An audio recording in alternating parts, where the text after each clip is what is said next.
ദില്ലി ദാലി പോഡ്കാസ്റ്റിൻ്റെ മറ്റൊരു ലക്കത്തിലേക്ക് സ്വാഗതം. ഞാൻ എസ് ഗോപാലകൃഷ്ണൻ. ഇയാൾ സ്നേഹിച്ചിരുന്നതുപോലെ നാം എല്ലാവരും കടുവകളെ സ്നേഹിച്ചിരുന്നെങ്കിൽ. വാൽമീക് ഥാപ്പറിന് ആദരാഞ്ജലി. എന്നേക്കാൾ 9 വയസ്സ് മാത്രമേ മൂപ്പുണ്ടായിരുന്നുള്ളൂ വാൽമീക് ഥാപ്പറിന്. അദ്ദേഹം 1952 ജനിച്ചത്.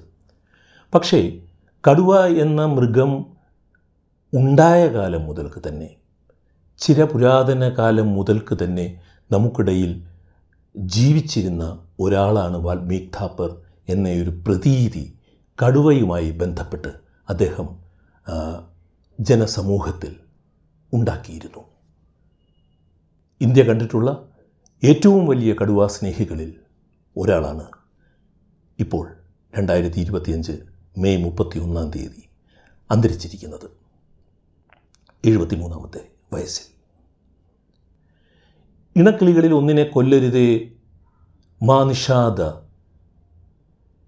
എന്നു പറഞ്ഞ ആദി കവി വാൽമീകിക്ക് ശേഷം കടുവയെ കൊല്ലരുതേ, ഈ പ്രിയപ്പെട്ട കടുവയെ കൊല്ലരുതേ എന്ന് പറഞ്ഞ മറ്റൊരു വാൽമീകി ആണ് വാൽമീക് ഥാപ്പറിൻ്റെ അന്ത്യത്തോടുകൂടി വിടവാങ്ങിയിരിക്കുന്നത്. വലിയ നഷ്ടമാണ് ഈ വിടവാങ്ങൽ വഴി ഇന്ത്യൻ വന്യജീവികൾക്കും ഇന്ത്യയിലെ വന്യജീവി പ്രവർത്തകർക്കും ഉണ്ടായിരിക്കുന്നത്. കടുവകളുടെ കാര്യത്തിൽ ലോകത്തിലെ തന്നെ ജീവിച്ചിരുന്ന ഏറ്റവും വലിയ അതോറിറ്റീസിൽ ആധികാരികമായി കടുവകളെക്കുറിച്ച് പറയുവാൻ കഴിയുമായിരുന്ന ഒരാളാണ് വാൽമീക് ഥാപ്പറിൻ്റെ അന്ത്യത്തോടുകൂടി വിടവാങ്ങിയിരിക്കുന്നത്. അദ്ദേഹം വന്യജീവി ശാസ്ത്രമോ കടുവകളുടെ ജീവശാസ്ത്രമോ ജീവശാസ്ത്രം തന്നെയോ വൈൽഡ് ലൈഫോ ഒന്നും ഔപചാരികമായി പഠിച്ചിട്ടുള്ള ആളല്ല. നമ്മളെല്ലാവർക്കും ഉള്ളതുപോലെ തന്നെ വനത്തിനോടുള്ള സ്നേഹം, വന്യമൃഗങ്ങളോടുള്ള സ്നേഹം, നമുക്കെല്ലാം ഉള്ളതുപോലെയുള്ള ഒരു സ്വാഭാവിക സ്നേഹം അദമ്യമായി ആ മനുഷ്യനിൽ വളർന്നപ്പോഴാണ് വാൽമീക് ഥാപ്പർ എന്ന അപാര ജന്മം ഉണ്ടായത്.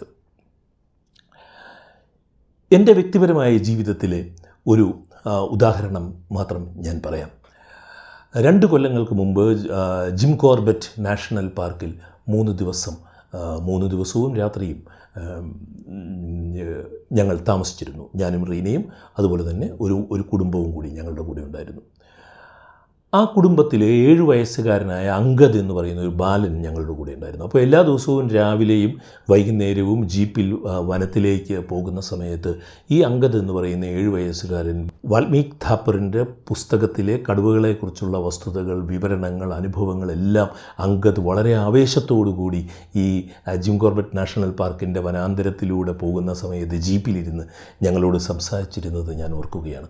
ഇത് ഞാൻ പറയുവാനുള്ള കാരണം, എങ്ങനെയാണ് ഏറ്റവും പുതിയ തലമുറ പോലും വാൽമീക് ഥാപ്പറിൻ്റെ ഗവേഷണങ്ങളും പഠനങ്ങളും നിരീക്ഷണങ്ങളും കടുവ പ്രണയവും സ്വാംശീകരിച്ചിരിക്കുന്നത് എന്നുള്ളതിൻ്റെ ഒരു ഉദാഹരണം പറയുവാൻ വേണ്ടിയാണ് ഞാൻ അങ്കദിൻ്റെ കാര്യം നിങ്ങളോട് പറഞ്ഞത്. കടുവ വനത്തിലെ ഏകാഗിയാണെന്നുള്ളത് നമുക്കറിയാം. വന ജൈവ പിരമിഡിൻ്റെ ഏറ്റവും മുകളറ്റത്ത് നിൽക്കുന്ന ഏകാഗിയായ ജീവിയാണ്. ഈ ജീവിയെ ഓർമ്മിപ്പിക്കുന്നത് പോലെയാണ് 1970-കളിൽ ഏകാഗിയായിട്ട് ഈ വാൽമീക് ഥാപ്പർ എന്നയാൾ തൻ്റെ യൗവനത്തിൽ ഇന്ത്യൻ കടുവകളെ സ്നേഹിക്കുവാൻ വേണ്ടി ഇന്ത്യൻ വനങ്ങളിലേക്ക് ഇറങ്ങിത്തിരിക്കുന്നത്. ഒരു ഏകാഗിയായിരുന്നു. ആരും അദ്ദേഹത്തിന് ആ കാലത്ത് കൂട്ടില്ലായിരുന്നു എന്നുള്ളത് നാം ഓർക്കേണ്ടതാണ്. രൺഥംബോർ വന്യമൃഗ സംരക്ഷണ കേന്ദ്രത്തിൽ ഏതാണ്ട് 50 ആണ്ടുകൾ അദ്ദേഹം നിരന്തരം ജീവിക്കുകയും താമസിക്കുകയും ചെയ്തിട്ടാണ് ഇന്ത്യൻ കടുവകളെക്കുറിച്ചുള്ള ഈ വലിയ വിവര സഞ്ചയം അദ്ദേഹം നമുക്ക് സമ്മാനിച്ചിട്ട് ഇപ്പോൾ വിടവാങ്ങിയിരിക്കുന്നത്.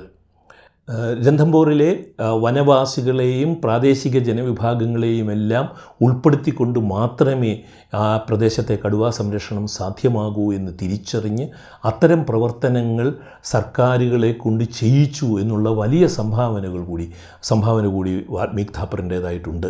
അത് ഈ തരുണത്തിൽ നാം ഓർക്കേണ്ടതാണ്. 1987 അത്തരം പ്രവർത്തനങ്ങൾ അദ്ദേഹം വ്യാപിപ്പിക്കുന്നത്. 1970-കളിൽ രൺഥംബോർ കടുവാ സംരക്ഷണ കേന്ദ്രത്തിൻ്റെ ഡയറക്ടറായിരുന്ന ഫത്തേഹ് സിംഗ് രാഥോർ ആയിരുന്നു വാൽമീക് ഥാപ്പറിന് കടുവാ സംരക്ഷണവുമായി ബന്ധപ്പെട്ടിട്ടുള്ള ഗുരു. അദ്ദേഹം ഗുരുസ്ഥാനത്ത് നിർത്തിയിരുന്നത് ഫത്തേഹ് സിംഗ് രാഥോറിനെ ആയിരുന്നു. ഫത്തേഹ് സിംഗ് രാഥോറിനെ കൂടി ഓർമ്മിച്ചുകൊണ്ട് മാത്രമേ നമുക്ക് വാൽമീക് ഥാപ്പറിനെ കുറിച്ച് സംസാരിക്കാൻ കഴിയൂ. വാൽമീക് ഥാപ്പർ എപ്പോഴും സർക്കാരുകളുടെ വന്യജീവി സംരക്ഷണ പ്രവർത്തനത്തിന് സഹായിച്ചിരുന്നു. ഒരുപക്ഷെ അദ്ദേഹത്തിനെ അത്തരം കാര്യങ്ങളിൽ ഒരു ഇൻസൈഡറായിട്ട് നമുക്ക് കാണാം. സർക്കാരുകളുടെ സമിതികളിൽ അദ്ദേഹം അംഗമായിരുന്നു. കടുവാ സംരക്ഷണവുമായി ബന്ധപ്പെട്ട ആലോചന കമ്മിറ്റികളിലെല്ലാം അദ്ദേഹം അംഗമായിരുന്നു വർഷങ്ങളോളം. എന്നാൽ അതേസമയം തന്നെ അദ്ദേഹത്തിന് സർക്കാരുകളുടെ ബ്യൂറോക്രസിയുടെ ഇത്തരം കാര്യങ്ങളിലുള്ള സത്യസന്ധതയിലും ആത്മാർത്ഥതയിലും എന്നും സംശയമുണ്ടായിരുന്നു എന്നുള്ളതും നാം ഓർക്കേണ്ടതാണ്. ഒരു ഉദാഹരണം മാത്രം ഞാൻ പറയാവുന്നത് അദ്ദേഹത്തിൻ്റെ പ്രശസ്തമായ ഒരു വാചകം മാത്രം ഞാൻ പറയാം ഇക്കാര്യത്തിൽ. Bureaucracy killed more tigers than bullets ever did എന്നുള്ളതാണ്.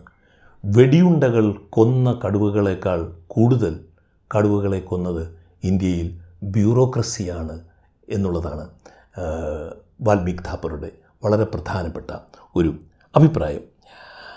വാൽമീക് ഥാപ്പറിൻ്റെ ഏതാണ്ട് 50ഓളം പുസ്തകങ്ങൾ വാൽമീക് ഥാപ്പർ കടുവകളുമായി ബന്ധപ്പെട്ട് എഴുതിയിട്ടുണ്ട്. അതിൽ പ്രധാനപ്പെട്ട 10 പുസ്തകങ്ങളുടെ പേരുകൾ ഞാനിവിടെ വായിക്കുകയാണ്. With the tigers in the world, tiger portrait of A predator, tigers the secret life, the tigers destiny, the land of the tiger, A natural history of the Indian subcontinent, Wild Tigers of Ranthambore, The Cult of the Tiger, Tiger the Ultimate Guide, The Last Tiger, My Life with Tigers. ഇനി അദ്ദേഹം പലപ്പോഴായി ചെയ്ത video ചിത്രങ്ങളുടെ പട്ടിക കൂടി ഞാൻ പറയാം. 1994 ചെയ്ത ടൈഗർ ക്രൈസിസ്, 1997 ചെയ്ത ലാൻഡ് ഓഫ് ദ ടൈഗർ, 2000 ചെയ്ത ടൈഗേഴ്സ് ഫോർട്രസ്, 2002 അദ്ദേഹം നിർമ്മിച്ച ഡേഞ്ചർ ഇൻ ടൈഗർ പാരഡൈസ്, 2003 ചെയ്ത സെർച്ച് ഫോർ ടൈഗേഴ്സ്, 2024 ഏറ്റവും അവസാനമായി അദ്ദേഹം ചെയ്ത മൈ ടൈഗർ ഫാമിലി. വാൽമീക് ഥാപ്പർ വിട പറയുമ്പോൾ കേരളത്തിൽ അതിൻ്റെ ചരിത്രത്തിലെ ഏറ്റവും വലിയ വന്യജീവി മനുഷ്യ സംഘർഷം നിലനിൽക്കുന്ന കാലമാണ്. ഇപ്പോൾ നിലമ്പൂർ തെരഞ്ഞെടുപ്പ് വരാൻ പോവുകയാണ്. ഉപതെരഞ്ഞെടുപ്പിലും അതുതന്നെയായിരിക്കും പ്രധാനപ്പെട്ട ഒരു വിഷയമാകാൻ പോകുന്നത്, വന്യജീവി ആധുനിക മനുഷ്യ സംഘർഷം. വന്യജീവികളെ, മനുഷ്യർക്ക് ഉപദ്രവകാരികളായ വന്യജീവികളെ കൊല്ലുവാനുള്ള അനുവാദം തരണമെന്ന് പറഞ്ഞ് കേരള സർക്കാർ കേന്ദ്ര സർക്കാരിന് ഒരു കത്ത് നൽകിയിരിക്കുന്ന ദിവസങ്ങളിൽ ഒന്നിലാണ് ഇതാ വാൽമീക് ഥാപ്പറെ പോലെയുള്ള വലിയ ഒരു വന്യജീവി സ്നേഹി അന്തരിക്കുന്നത്. ആധുനിക മനുഷ്യനും വന്യജീവികളും തമ്മിലുള്ള സംഘർഷത്തിൻ്റെ അടിസ്ഥാന കാരണം വന്യജീവികളല്ല എന്നുള്ളതും ആധുനിക മനുഷ്യൻ്റെ ജീവിതക്രമങ്ങളാണെന്നുള്ളതും തിരിച്ചറിയാതെ ഈ വിഷയത്തെ സമീപിക്കരുത് എന്നുള്ളത് ഈ വാൽമീക് ഥാപ്പറിൻ്റെ വിടവാങ്ങൽ വേളയിൽ തുറന്നു പറയണമെന്ന്, വ്യക്തമാക്കി പറയണമെന്ന് ദില്ലി ദാലി എന്ന പോഡ്കാസ്റ്റ് ആഗ്രഹിക്കുകയാണ്. ആധുനിക മനുഷ്യനെതിരായിട്ടല്ല ഞാനിത് പറയുന്നത്. കേരളത്തിലെ മനുഷ്യർ വന്യജീവികളുമായി ബന്ധപ്പെട്ട് നേരിടുന്ന വലിയ പ്രതിസന്ധികളെ മനസ്സിലാക്കാതെയല്ല, ഒരു അമാനവികമായ നിലയിൽ നിന്നിട്ടല്ല ഞാനിത് പറയുന്നത്. ഇങ്ങനെയല്ല ഈ സംഘർഷത്തിൻ്റെ പരിഹാരം കാണേണ്ടത് എന്നുള്ളതാണ്. ഈ സംഘർഷത്തിൻ്റെ കാരണം എന്താണ് എന്നുള്ളത്, അതിൻ്റെ മൂല കാരണം എന്താണ് എന്നുള്ളത് അന്വേഷിച്ചുകൊണ്ട് മാത്രമേ കേരളത്തിലെ വന്യജീവി ആധുനിക മനുഷ്യ സംഘർഷം ഒഴിവാക്കാൻ കഴിയൂ. അല്ലെങ്കിൽ നിരന്തരമായി ഈ പ്രശ്നങ്ങൾ ഉണ്ടായിക്കൊണ്ടിരിക്കും എന്നുള്ള വസ്തുത ഊന്നിപ്പറഞ്ഞുകൊണ്ട് വാൽമീക് ഥാപ്പർ എന്ന വലിയ കടുവാ സ്നേഹിയുടെ വിടവാങ്ങലിൽ ആ വലിയ ജന്മത്തിനുള്ള ആദരാഞ്ജലി ഒരിക്കൽ കൂടി അർപ്പിച്ചുകൊണ്ട് ഈ പോഡ്കാസ്റ്റ് സമാപിക്കുകയാണ്. ദില്ലി ദാലി പോഡ്കാസ്റ്റ് ഇതുവരെ നിങ്ങൾ സബ്സ്ക്രൈബ് ചെയ്തിട്ടില്ല എങ്കിൽ സബ്സ്ക്രൈബ് ചെയ്ത് ഈ വിനീതമായ പോഡ്കാസ്റ്റ് സംരംഭത്തിനോട് സഹകരിക്കണമെന്ന് ഒരിക്കൽ കൂടി അഭ്യർത്ഥിക്കുകയാണ്. സ്നേഹപൂർവ്വം, എസ്. ഗോപാലകൃഷ്ണൻ.